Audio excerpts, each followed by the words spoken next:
Hey guys! Okay, so this is the first time I've gone live on my YouTube. I made a video talking about what I did for a living, and to me it felt too weird and not genuine, and it was just kind of all over the place, so I decided not to upload it.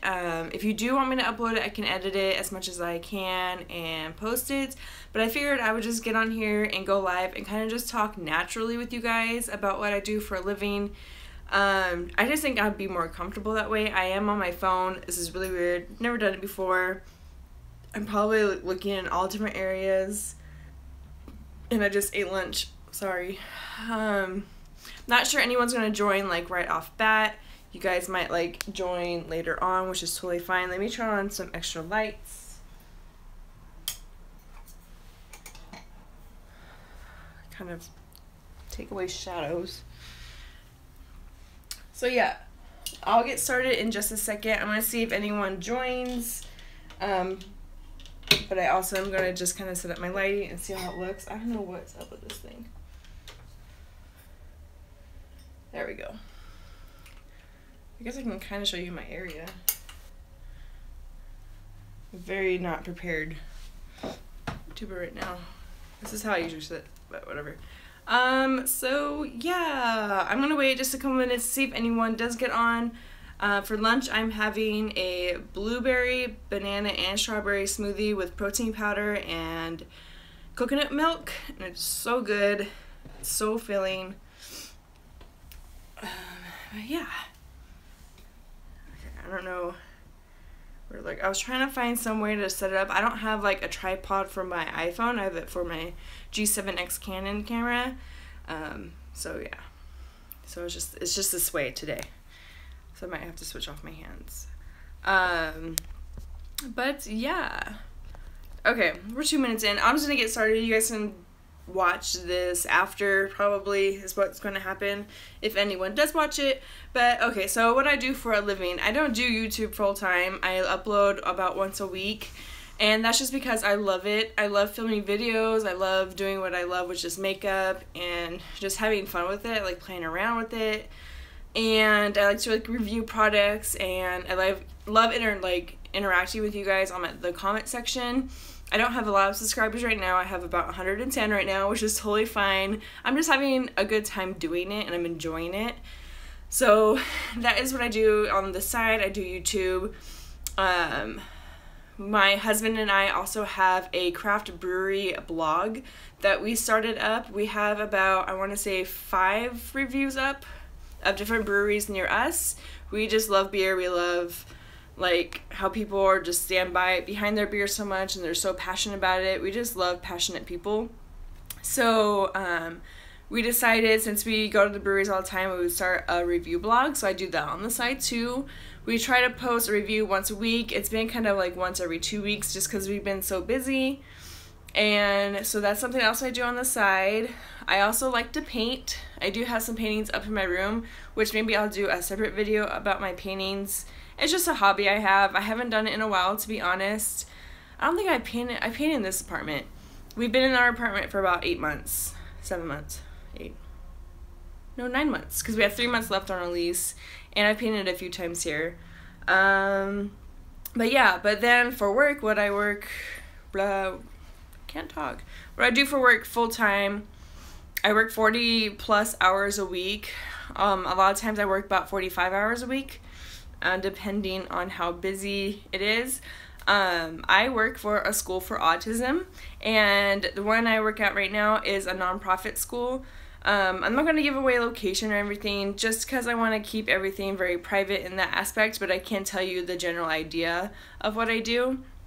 I started working with individuals with autism in 2011 after I graduated from Cal Poly Pomona with my bachelor's in psychology. And it's kind of weird how I got into the field. I graduated with my BA psychology, and then with your degree in psychology, it's you either go straight to grad school to pursue that path, or you kind of just find a job.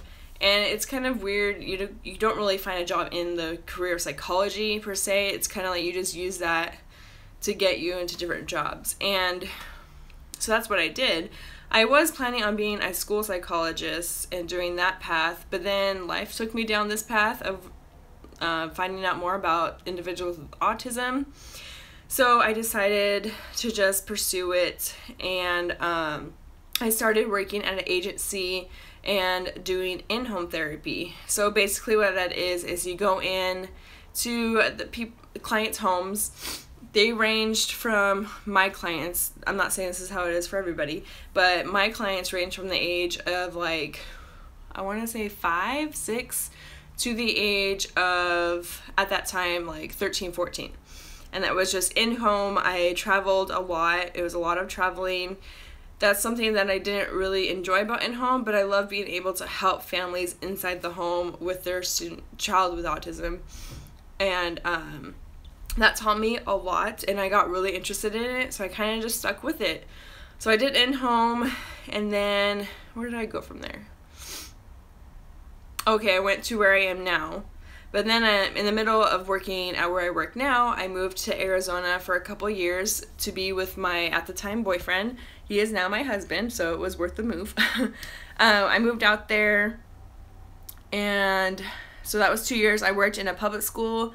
I was an aide for a child with emotional disturbances. So he like had a hard upbringing and stuff, and so he was acting out in school, so he needed a 101. And he had an IEP, which is an individualized education plan, and so I kind of helped him throughout this day. It was a little different because he didn't have autism. He had ED, emotional disturbance, and ODD, and as such, and so, you know, that was a totally different side of working with children than I ever had, and that was honestly one of the hardest jobs ever.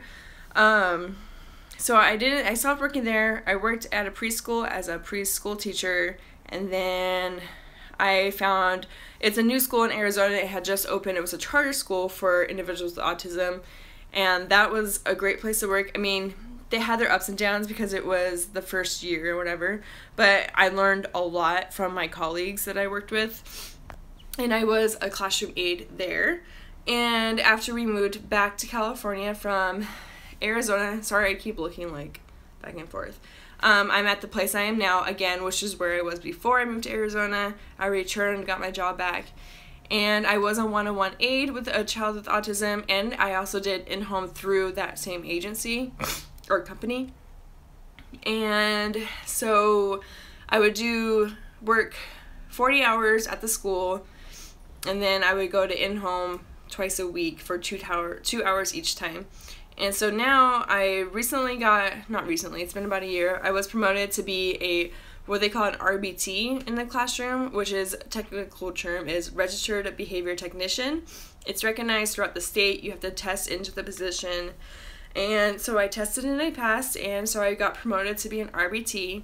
I work in a classroom with, there's supposed to be 13 students, but right now we had 12. We are on summer break, but I'll get into that later. We have 12 students. I work with a teacher, and it's me. I help with behaviors in the classroom. I work under a BCBA, which is a board certified behavior analysis, and they have to take a big test to be certified, and that is what I'm working towards. I did go to ASU, Arizona State University, and again I got my master's in applied behavior analysis. So I am using that to get my supervision hours so I can test for a BCABA. There's so many acronyms, it's a lot. But a BCABA is basically a board certified assistant behavior analysis. So that works right under a BCBA, which is like top. And so that's what I'm working towards. I am doing my supervision hours for that. And but right now I am an RBT. I work 40 hours a week, and then I still do in-home with the same clients. I love my client. I'm not going to give any information because that's against ethical codes. But yeah, so I work with individuals with autism, and it's a challenging job, but it's very rewarding. In a lot of my videos you'll see, oh, I have a bruise here, don't bother, like, it's okay, nothing went wrong, I work with the kids with autism. And I mention that a lot. That's why I wanted to do this video, because a lot of people just don't understand autism, and that's totally fine. Before I started, I didn't know anything. I had to be educated. And education can be merely me telling you in a video what autism is and how I work with it. So if you are watching this video, thank you. If you're still watching, thanks. But I'm pretty sure no one's on right now, but that's totally fine. So yeah, so autism basically is a developmental disorder that affects their communication, their socialization. A lot of times you'll see students with autism don't really like to be held, they don't like affection, they have a hard time looking you in the eye. They do stimming behaviors, which is basically like you'll see some, like they'll flap, they'll kind of like mess with their fingers in a very like rigid way, like they will do it like the same movements over and over and over again. They could rock, they can hum. A lot of times they're nonverbal, so they would communicate through an iPad, or they can communicate through signs, which is what a lot of them start out with, is signs. So they just have trouble with their communication and connecting with people, and yeah, so that's why I work with them. That's why sometimes I get bruises, because, you know, imagine if you couldn't talk, you couldn't speak, you couldn't tell someone, oh, my head hurts, you couldn't tell someone I have a stomach ache, or I have to go to the bathroom. You know, they're gonna have behaviors, or stop doing that, I don't like what you're doing. Like, could you imagine not being able to tell somebody, like, stop singing that song, or stop looking at me that way, or don't hug me? And these kids that I work with, they can't do that. So sometimes that comes out in violent behavior towards others. They could bite you, pull your hair, pinch. So that's why I have bruises all the time.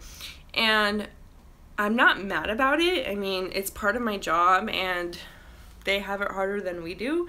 So I'm just happy I'm there to help them cope through it and learn communication, so they can communicate their wants and needs and not have to do the aggressive behaviors. So yeah, that's why I have bruises. So my videos, don't worry about me, I'm totally fine. My husband does not do anything mean to me.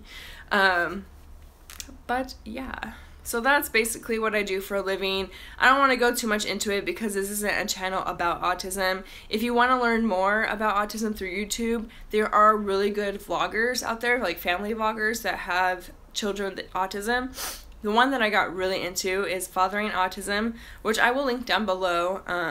He does really good vlogs. He'll even do like informative vlogs, which I'm sure is like super helpful for families that have family members with autism. So yeah, if you're curious about it, just search autism on YouTube and you can find out a lot.